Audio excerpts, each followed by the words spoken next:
coming up on Garden Talk. In a 2x2, that's 16 tops, give or take. So if I can get 16 tops on one plant and they all have about 5 to 7 nodes, that's a perfect canopy to start flower with. I come home to happy, healthy plants when I have organics. When I'm dealing with synthetics, I tend to do something wrong, or I overfeed, or something goes wrong and then I end up with issues. I want to keep a quicker cycle if I can, but I also want to have the most yield I can get out of that space. So if I have to veg a little longer, I will. Worry about it the next run, man. I think that's my best bet, is to keep my stress levels down, because it's very easy when you're passionate about these plants to let it get to you and stress you out. But I think that the happier I am, the happier my plants generally are.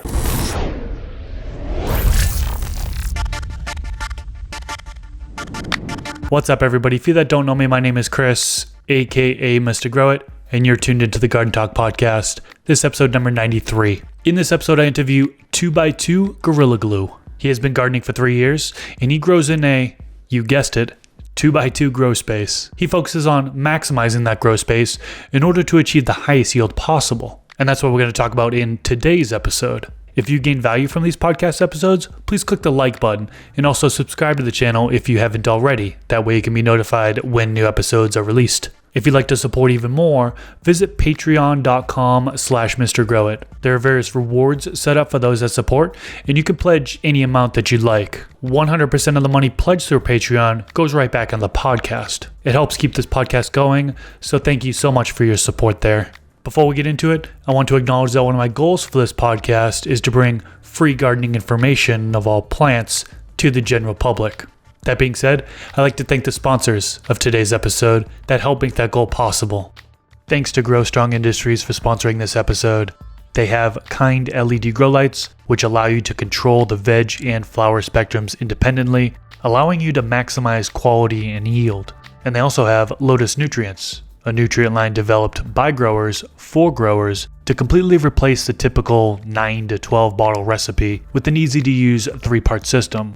To see their products in action, check out their first ever Grow Strong Grow Off. Go to their website, growstrongindustries.com, linked below, and use the discount code MrGrowIt for 15% off. Thanks to AC Infinity for sponsoring this episode. Their clip-on oscillating fan is awesome. I've been using their 6-inch version, but they also have a 9-inch version. It's easy to clip on the side of my grow tent and has 10 different speeds, which makes it easy to control air circulation. They do have a non-oscillating version of this clip-on fan as well. It also connects to their Smart Controller 69, so you can control the fans and other AC Infinity equipment through their app from your smartphone. The discount code MrGrowIt15 works on both Amazon and their website, acinfinity.com. And we're back. Welcome to the Garden Talk podcast. Today I'm joined with Vince, but most of you know him as 2x2 Gorilla Glue. How you doing today? Doing very good, Chris. How about yourself, man? Doing good. Appreciate you coming on today. Looks like I have a visitor over here. My cat Max likes to jump up onto my lap. So we're just going to keep on recording. I'm going to let him settle down, and then we'll awesome. Continue on with this episode. Sweet. So you grow in a smaller grow space, 2 feet by 2 feet grow space to be exact, and you maximize that space, which helps, of course, maximize yield. Now, training the plants to fill up the space is a given, but there's a lot more to it. So in this episode, I'd like to get into your way of maximizing yield in a small space. But first, can you tell us a little bit about yourself and how you got into gardening? Definitely. So I've been gardening medicinal plants since 2019, so about 3 or 4 years now. My first real experience with gardening in general was 4 or 5, 6 years old at my grandparents' house. They had a nice backyard with lots of cool plants growing, and I remember having an apricot tree back there that I just broke a branch off of and stuck in the ground and let it do its thing, and eventually we were getting fruits off of it, which is very cool to see. And so ever since then, I've always kind of had an interest in plants. That's awesome. So let's start off by talking about your current grow setup. Now, I know you're in a 2 foot by 2 foot grow tent. Correct me if I'm wrong there. Can you tell me a little bit about your setup, like what brand grow tent, what lighting you're using, other equipment, so on and so forth? Definitely. So I'm in a It's a 26 inch by 26 inch by 55 inch grow tent. The brand is called One Deal. Pretty standard grow tent. My lighting, I have a Viper Spectra P1500. It's 150 watt LED. So far as my other stuff in there, I have an AC Infinity T8 fan, which is the one with the controller, it's definitely overkill for such a small space, but I bought it for a larger tent that I have that I'm still waiting to set up, but I just keep it at a lower setting, and it does great for that space. Yeah, the T8, that's the big boy there. I mean, a lot of people are using that in like large, like 4x8s or 10x10s, things that full rooms. That's exactly what I got it for, was a 4x8 Vivo Sun tent that I'm just waiting to set up at the moment. That makes sense. Yeah, I think in 2x2, what would you typically run? Maybe like an ideal world, like a 4-inch setup or what? I would say 4 inch is ideal. Anything else is going to be a little bit overkill. I always like to say that it's okay to have a little more fan than you need, but if you have a little less, you're still going to be fine. Like before I had the AC Infinity, I was just using like small little desk fans. You stick them in the vent and just have it pulling some air in, pulling some air out, and as long as you have air exchange, I think you're okay. Yeah, absolutely. Now, are you growing autoflowers or photoperiod? At the moment, I have not done any autoflower work. I've only worked with photoperiod. Autoflowers are cool, though. I think just a little more unpredictable, but for the most part, I think it's cool. Like, I wouldn't mind having an autoflower run under my belt eventually. I'm doing an autoflower run right now, and I mean, I heard a long time ago that they were recommended for beginners, and a different conversation here, but I got to disagree with that. They could be tricky in some areas, especially if you have that stunt growth within the first 20 or 30 days. I mean, you could really stunt a plant and then end up with a real small autoflower. So anyways, so photoperiod is what you're growing. Now, are you in soil or cocoa? Are you doing a hydroponic system or what? My current run is in cocoa, pure cocoa, no perlite or anything. The run before this, I was in Roots, Big Roots was the soil brand. It's just a super soil mix, but really enjoyed that. In terms of the systems, I mean, I like all systems. I think they're all fun to work with. It's just a matter of budget and just how much time you have to invest into, your grow. Did you start with the brick of cocoa, or was it a bagged cocoa that's already kind of pre-rinsed and all that stuff? Yes, it was a bagged cocoa. The brand is Mother Earth Cocoa. I think that, like you're saying, before I go for a brick, if I can find a bag of, cheaper, kind of less expensive bagged cocoa, I'd probably go with that over any of the bricked options. But there are some pretty cool options out there for the bricks as well. Like I like they come in almost like a puck with the bag attached, and you just kind of fill it. And I think FloraFX does it, and maybe some other companies too. But I like that idea.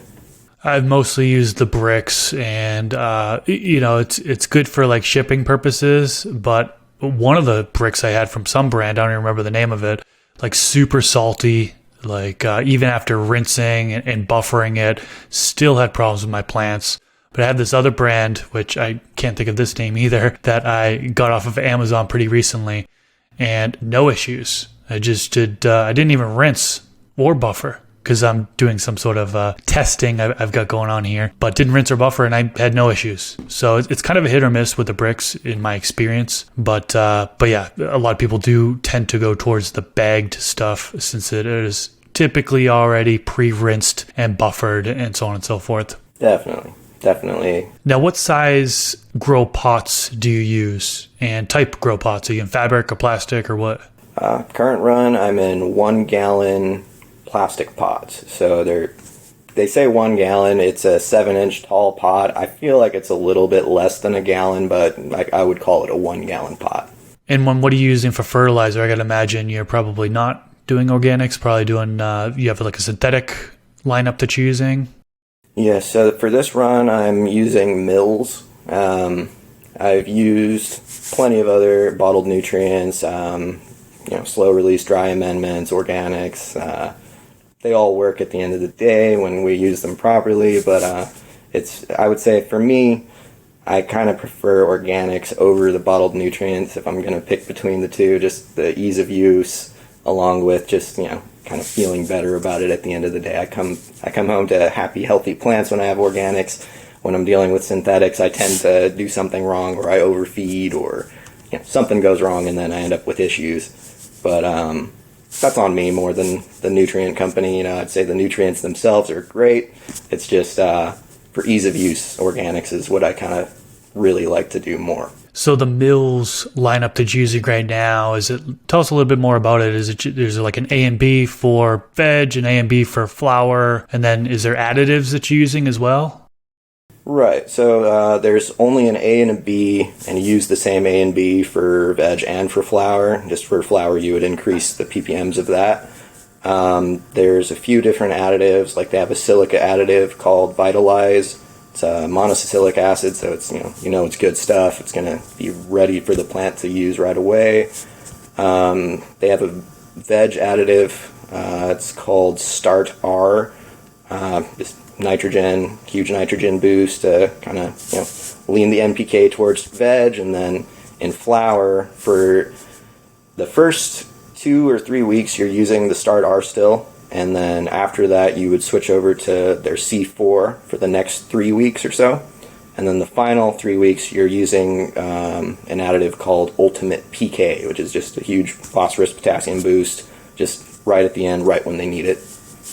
But that's pretty much all the bottles they have for it. Okay, so they have a feeding chart that you're following, but I assume you're doing like a reduced dosage throughout, or are you doing a full dose?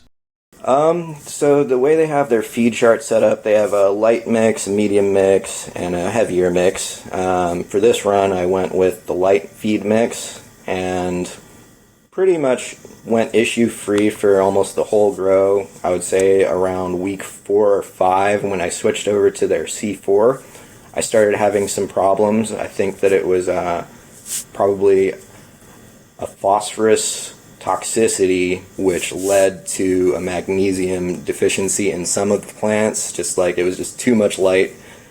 The main problem for me in this tent was 9 plants in a 2x2 it's too many plants for me personally. Like, I just wanted to see what would happen more than anything else, but I think that I would have done much better if it would have been just 1 or 2 plants in the same space in the same time versus doing 9 plants. You have to keep 9 different plants healthy and happy versus keeping 1 or 2 plants healthy and happy in the same space. You just end up with an easier time. I was going to ask you how many plants were in that space. 9 1-gallon containers in a 2x2. That's what you're doing right now?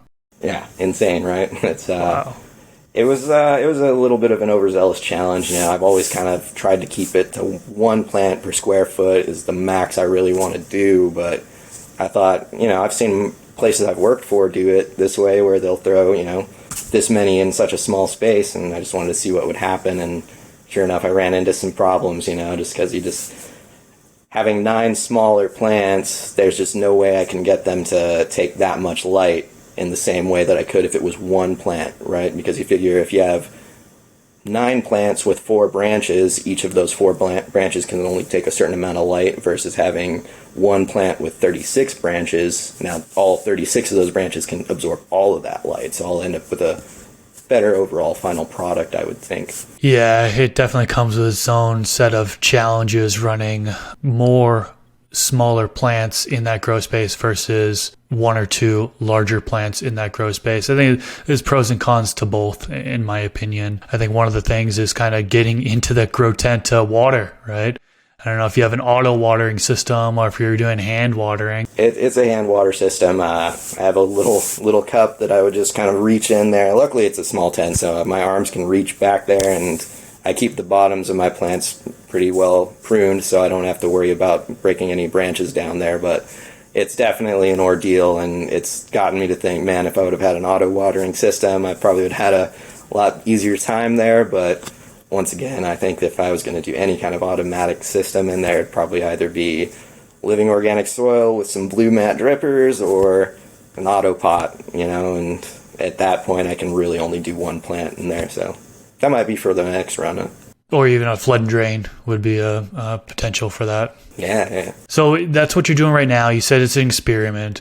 What's kind of your ideal state? Like, what have you done before? Have you done just 1 or 2 plants in there before? Like, what, in your opinion, is the ideal state for maximizing yield? Would you just do 1 plant? Would you do a couple plants or what? For maximizing yield, I think that 1 plant, like I was saying, is probably my best route. Simply just because I can have 1 large, healthy plant absorb a lot more light, a lot more nutrients, and probably cycle through water faster than I could having 9 different plants. And, you know, each plant's an individual, so you're going to have a problem on this one, and you're not going to have a problem on this one, and you end up having to adjust the feed that way, or you can just not worry about it and let the round finish and try and just learn from that. But I think for me, next round, 1 plant's going to be a lot better in terms of overall yield, because the way I gauge my yield is the shape of my canopy, the cubic dimensions of it, right? I want about 2 vertical feet and then the entire area of my grow tent filled for maximizing my yield, right? Like if I have a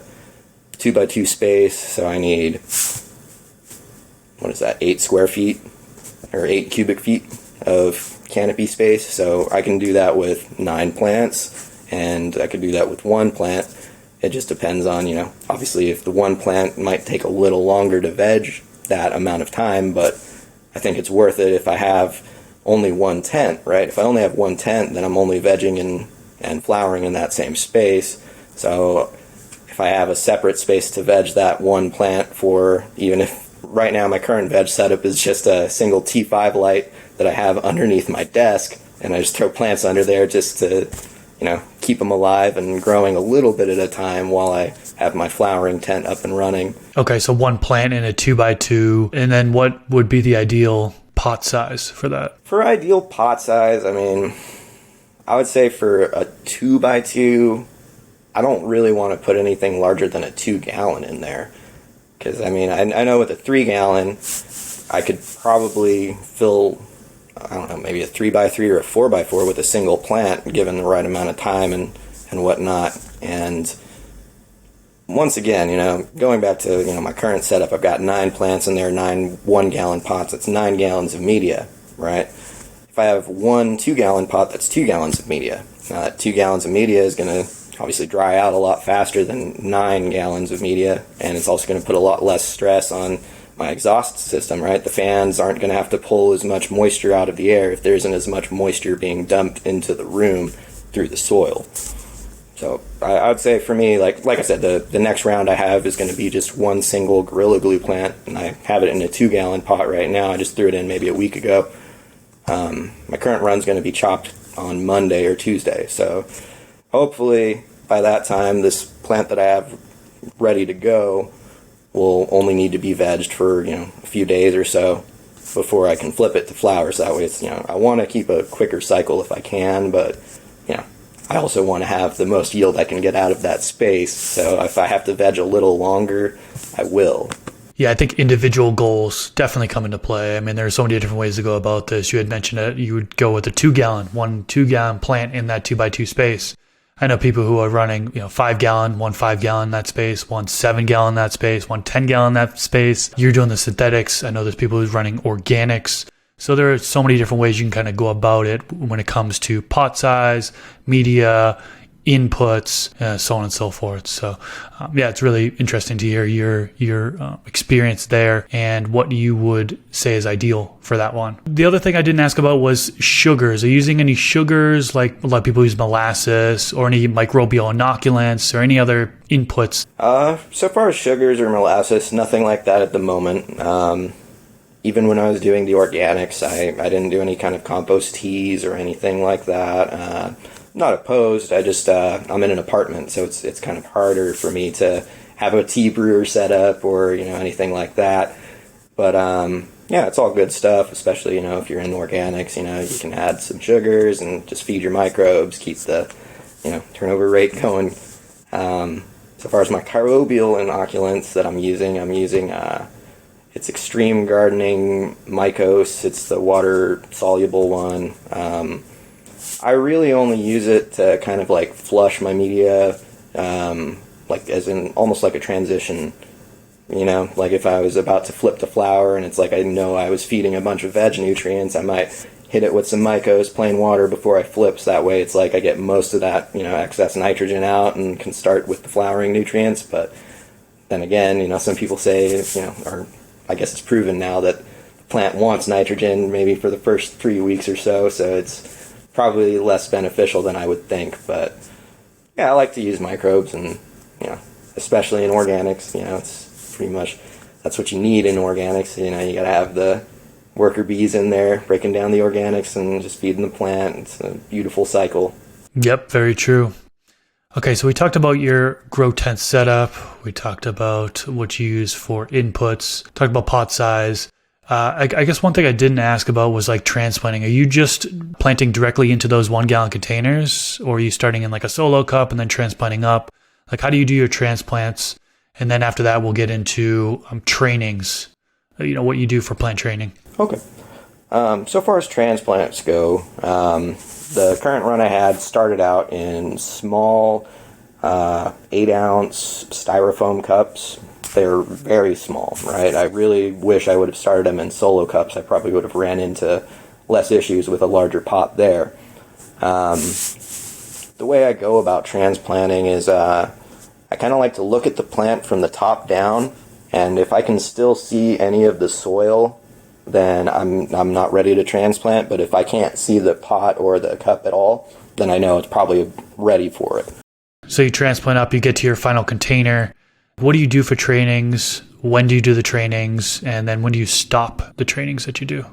Okay, so for training, I would say this. In an earlier part of the grow, you know, if we're in the solo cup, I'm pretty much just topping with occasionally I might do some super cropping. I might bend a branch if it's really tall and lanky.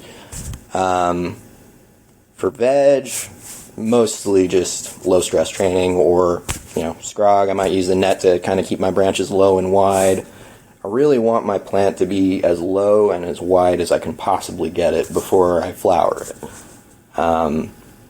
Topping works really well for that, just because, you know, you can decide how many branches do I want each plant or my current plant to have in general, right?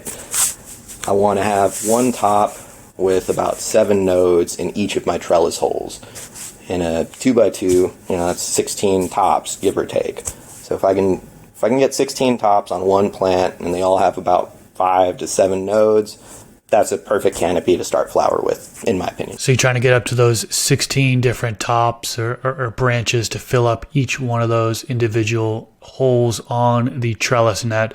When do you put up the trellis net? Like, how many days are you vegging for? And when do you like put up the trellis net? And then what is the height from the trellis net to the top of the grow pot? Well, in terms of the height of the trellis net, I mean, that's going to depend on your space, right? In my situation with the 55 inches of vertical space, right, I have about 5 inches at the top was where my light is, and it has to be hung a certain distance from the canopy. So I'd say about 15 inches from the light to the canopy. And I want about 2 feet of canopy, which leaves me with like about, 4.5 inches of leg that I can have when I have 7-inch tall pots. So vertical space is what I'm always fighting in such a small space. So my trellis net, for this current run, I played with it, right? So I started it out low at about 10.5 inches because I knew, okay, this is as high as I want my legs to be. So I just made sure that before I flipped, none of the branches were really going above the net. I just wanted to keep it all even. And then once I had the full area filled, the full 2x2 fold, I let them stretch up a little bit to get some vertical length, right? Because I wanted some canopy to start with, about 6 or 7 inches of canopy to start with. And so once I flipped, I just moved the net up above the plants so that they would have to grow and stretch up into it again. And that worked out pretty good. Like I said, they stretch mostly during the first 3 weeks. So during those first 3 weeks, man, they were stretching about an inch a day. Just, I started out with a 10.5 inch tall plant, and right now they're sitting just under 36 inches. So I mean, it was pretty close. The main thing I like to do too is once I'm done with that first initial 3 weeks, I like to take, some kind of tie and tie any runaway tops or taller branches, I like to tie them directly to the net just to where they're even with the other, colas in the canopy. So that way, I want the most even canopy I can get so that we don't have any one bud pulling more light than the other or shading out the others if I can avoid that. Got it. So after flipping to flower, that stretch period, 2-3 weeks, you're probably making constant adjustments to make sure some of the tops aren't dominating others, right? Right. Just if you see one that's, going up here and this other one's over here, you might pull this one to the next trellis hole over just to lower it a little bit, trying to keep it as even as possible. But, life happens. Sometimes it gets away from us all, but it's going to be okay, because even if you get one random top that's, way taller than the others, that's where our friend super cropping comes in, and we can just bend and break if we need to. We never want to, but if we have to, we will. That makes sense. Now, defoliating or lollipopping, do you do either one of those things? 100% I do both. So far as the lollipopping goes, I really like to only do it in week 1 of flower, just to kind of initiate that stretch. I'll lollipop pretty aggressively usually, like I'll go almost to the top 3 nodes max, and I've noticed, it's kind of like the plant's like, what's attacking me down here? I better grow up here, and it really just induces that stretch, and that's what I'm looking for in flower generally. I like to start with a smaller plant and finish with a medium-sized plant versus starting with a medium-sized plant and finishing with, I don't want my tops to be too close to the light. That makes sense. I know there are quite a few folks that are just tuning in on podcast platforms, and even the folks that are on YouTube. You're trying to get a visual of how you do things, but you do have an Instagram, which I'll be sure to link down in the YouTube description section below, and then folks can go there and click on there and actually see what your setup is, how you do it, because you got a ton of pictures on there that clearly show exactly what you're talking about. So I figured I'd mention that one right now. Okay, so you've done your lollipopping, defoliating, you've got your plants in the net, spread out, maximizing the stretch is done. After that, it's just flowering, just kind of getting through the flowering period, just feeding as you need to, watering as you need to, and so on and so forth, right? Right. I forgot to say about defoliation. So there's a book. I'm sure you've heard of it, 3 Alight, and they do defoliation day 21, day 42, and I've kind of tried it, and it's worked very well for me. So I always do those defoliation days. I do just like they say. I take off every single fan leaf, larger fan leaf especially, anything blocking the light. I really just want to maximize light penetration through, the certain amount of canopy that I have. If I only have 2 feet of canopy to work with, I got to make sure I have a light that will penetrate that 2 feet, so that way my bottoms aren't looking as bad as they could. I've had it happen where, you don't get any light down here and you end up with the fluffy popcorn bud, but at the end of the day, we want the good, tasty, sticky colas that you get at the top. Yeah, absolutely. I think with the methods that you explained, especially when you're doing lollipopping, you get rid of a lot of that larf, right? And the from the net upwards is usually hard buds. That's the goal. I want to take it back and bring it back to water. What are you using for a water source? So as I said, I'm in an apartment, so my tap water, it's okay. It's like 240 something ppms, pretty high. So normally I would never ever use anything like that. I have before, and you get mixed results.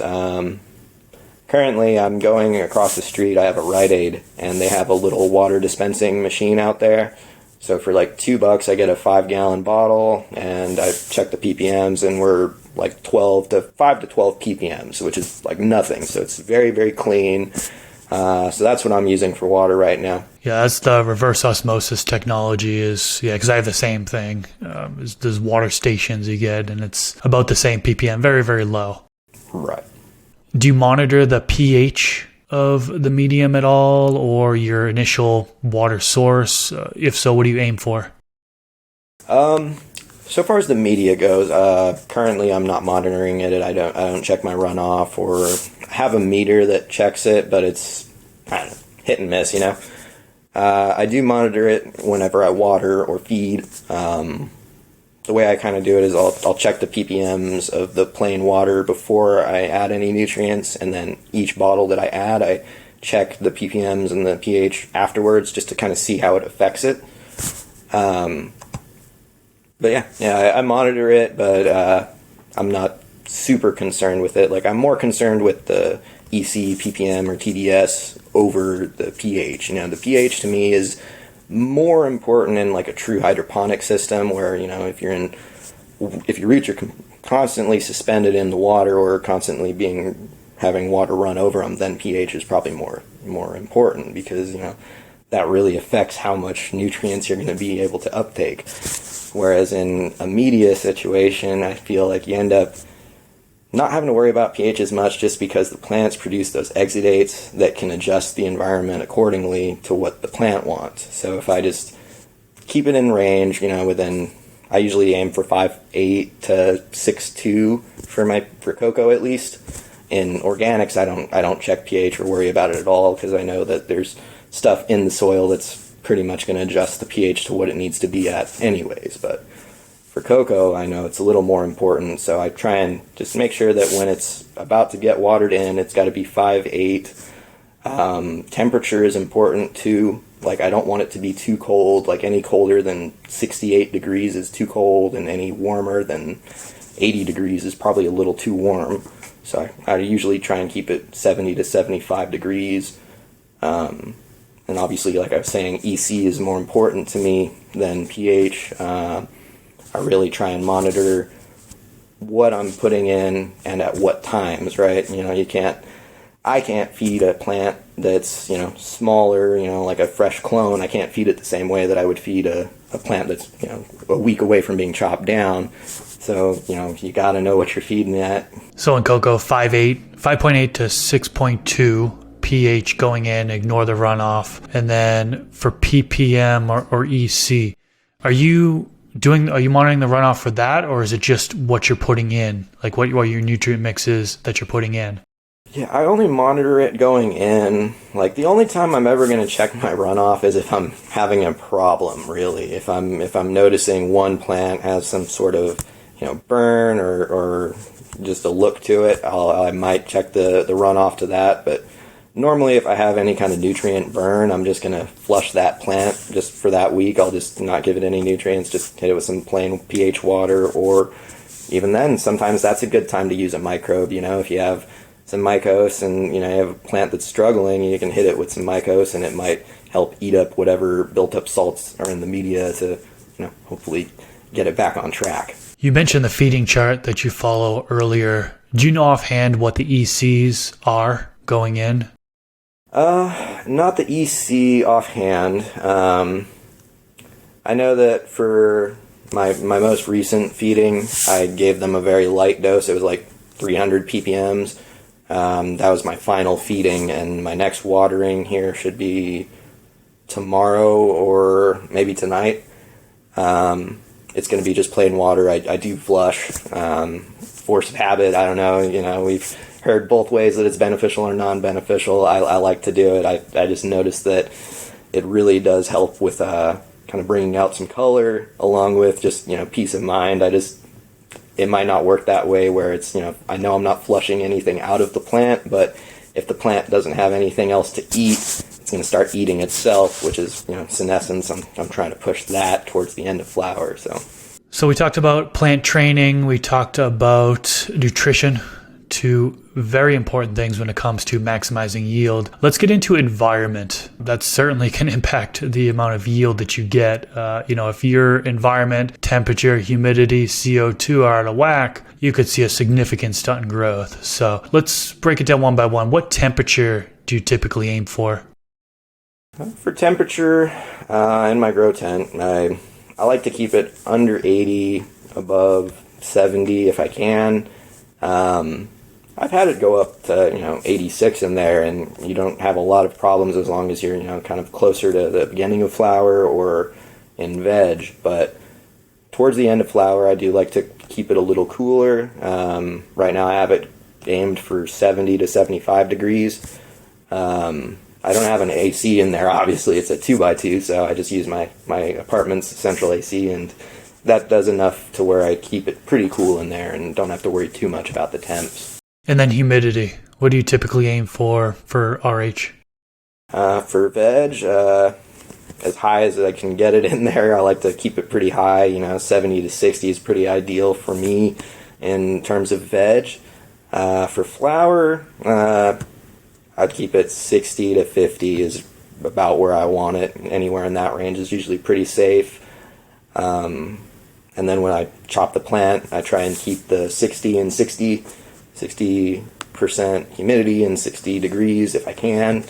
But a little warmer than that's obviously not a huge issue, but just in that range is good for me. So if I'm remembering correctly, I'm pretty sure what you mentioned as far as temperature and humidity falls within the ideal VPD range, right? You've got the green, I don't know how much you know about VPD, but you've got the green optimal range for VPD. Then you've got the yellow, which is kind of like the tolerance range for VPD. And then the red, which is kind of out of range. And I think what you mentioned lines up with the optimal range, or at least in the tolerance range. So you're probably getting some really good plant growth there.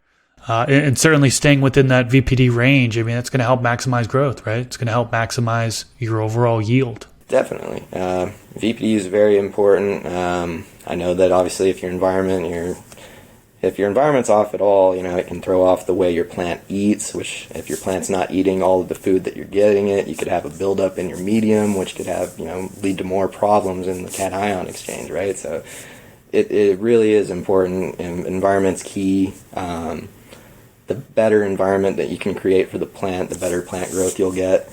But that doesn't mean that we can't get decent plant growth out of a less than ideal situation. The plants are very resilient and they can, do things to their environment to affect what they need. But there is a limit, right? You can definitely kill a plant with, a bad environment. I've done it where, you'd let the tent get a little too warm, or when I first got into this, I didn't know that you should have a fan exhausting the air out. I just threw a light in there and just hoped it would be fine. But I was like, oh, it's a T5. It won't do anything bad. I'm not going to burn my plants, but you can burn your plants with T5 if you don't have any air exchange. I'll guarantee you that.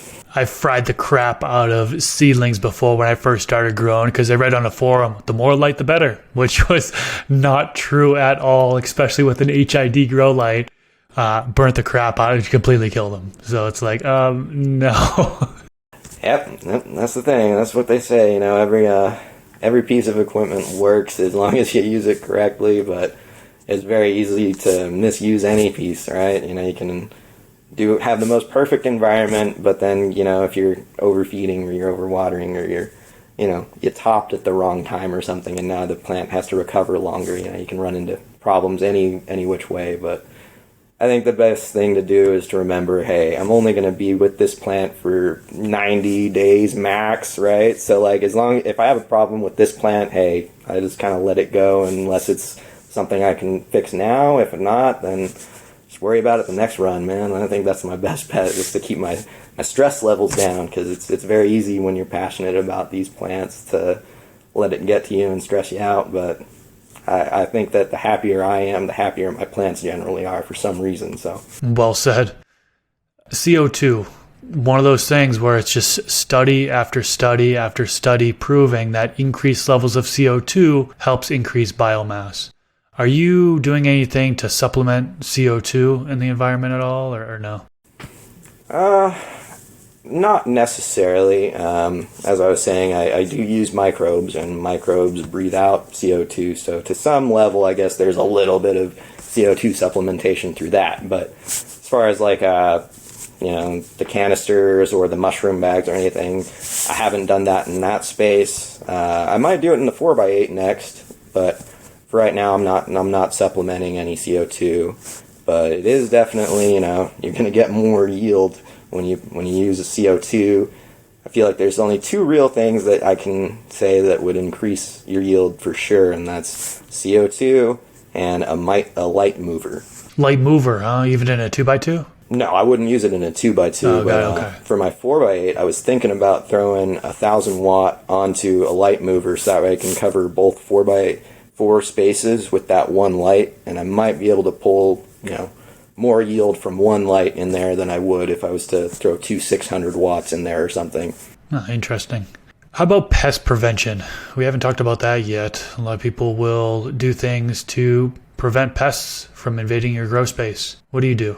Personally, I've used a few different things. For organics, I really like insect frass.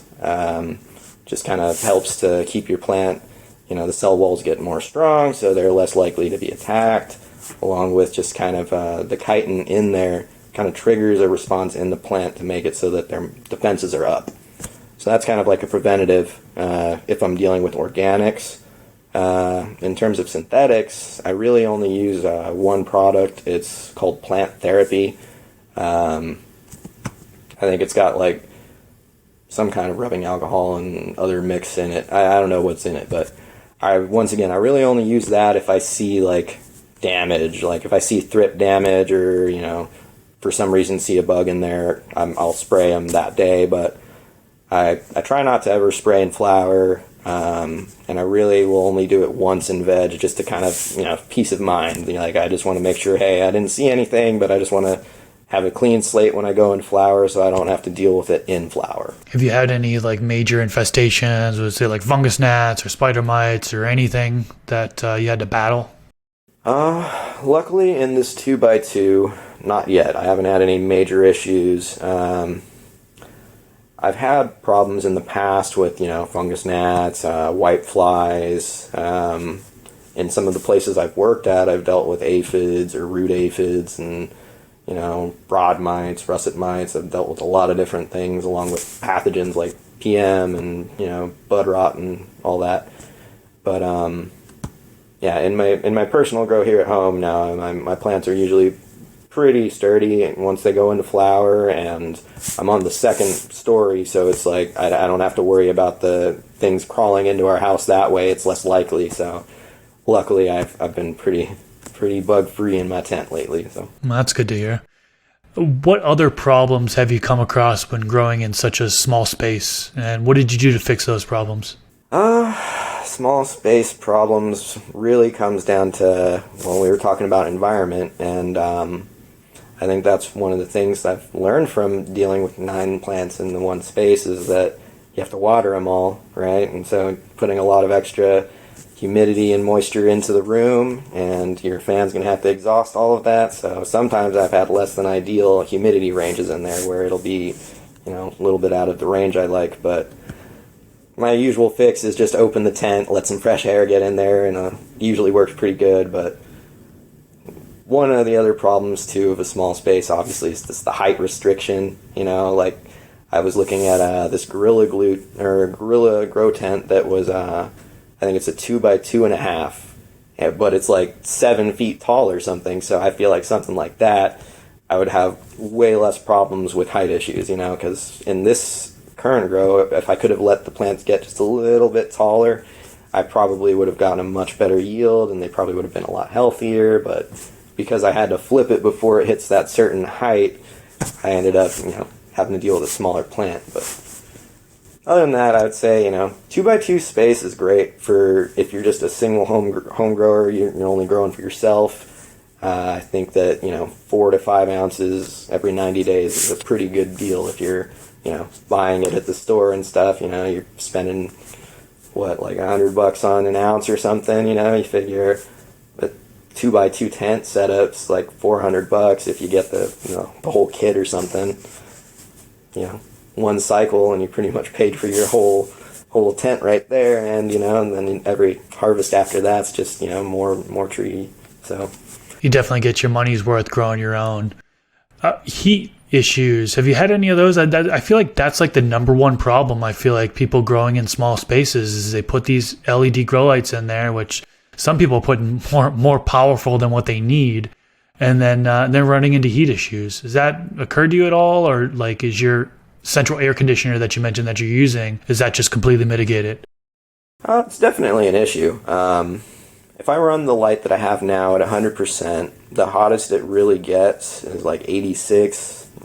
I mean, that's deal withable. But if I didn't have that ventilation system that checks the environment constantly with the little sensor, and I just had to rely on me being there, then it's more of an issue.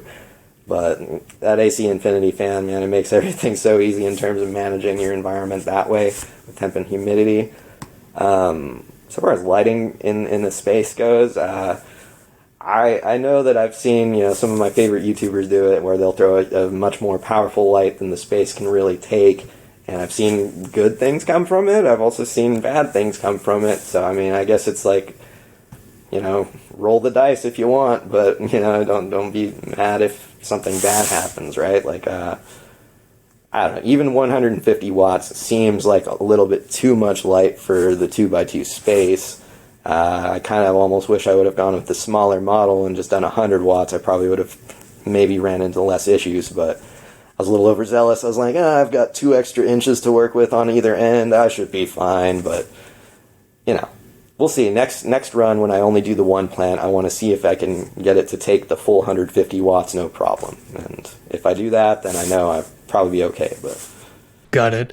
So I think we covered quite a bit of things that impact yield. The only thing we really didn't talk about was the genetics, right? As number one, get high yielding genetics to begin, and that's going to help contribute towards a higher yield overall, especially in a 2x2 grow space. But is there any other advice or anything you can think of for those folks that are trying to maximize yield in a 2x2 space? Yeah, I would say the main thing for me, just knowing your space, right? Knowing how much height you have to deal with in terms of how high is my light able to go in this space, how far away do I have to keep that light from the canopy, and then I want about 2 cubic feet of canopy at any one time to get the maximum yield, I would say, right? The most you can really do is 3 cubic feet of canopy space. But any more than that, and I feel like you might end up burning your tops trying to light up the bottom, and I don't want to do that. So I tend to just try and keep it in that 2 foot of canopy range with maybe 1 to 1.5 feet of leg to support it.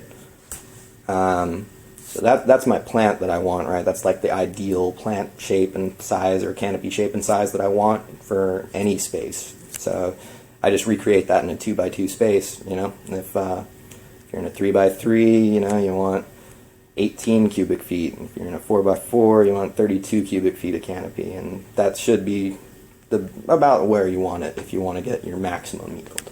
All right, good stuff. So let's wrap things up. Tell us, how can the listeners find you, and what do you have upcoming in the future? Well, they can find me on Instagram. Right now, that's my main social media outlet. I also have a YouTube. I don't really have a lot of content. It's more of just a video log at this moment. I would like to do, more videos like this in the future. Just, I like to say it like this. The only thing I like doing more than growing medicinal plants is talking about growing medicinal plants. So, I mean, something like this is awesome. Just getting to talk to other people about it. It's always a joy. So, I don't know. I'm just going to keep letting it happen. Hopefully social media will do well for me, and I can make some good connections and just keep talking to people about this, and just excited for the future. Awesome. Well, like I mentioned earlier in the episode, I will have a link to Vince's Instagram down in the YouTube description section below, and I'll also link your YouTube channel if you'd like. I can link that down there as well, so people can navigate to your channel and subscribe to your channel. Awesome, man. Thank you so much. If you enjoyed this episode, click that thumbs up. Also, subscribe to the channel if you haven't already. Every single weekend, I'm releasing a new Garden Talk podcast episode, and I'd love for you to tune into future episodes. Vince, thanks so much for coming on. This has been cool to talk about growing in a 2x2 and maximizing the space. So I haven't grown in a 2x2, but I do plan to eventually grow in a 2x2. Right now I'm growing in a 2x4 and a 4x4, but a lot of the things that you mentioned today, can be taken and put into larger grow spaces as well. So I think this is not only valuable to those smokes growing in small grow spaces, but a lot of it does go towards larger grow spaces. Definitely. Yeah, you got to be able to scale it up if you can. Absolutely. All right. Peace out, everyone. Catch you in the next episode. Thank you, Chris. Have a good one, man.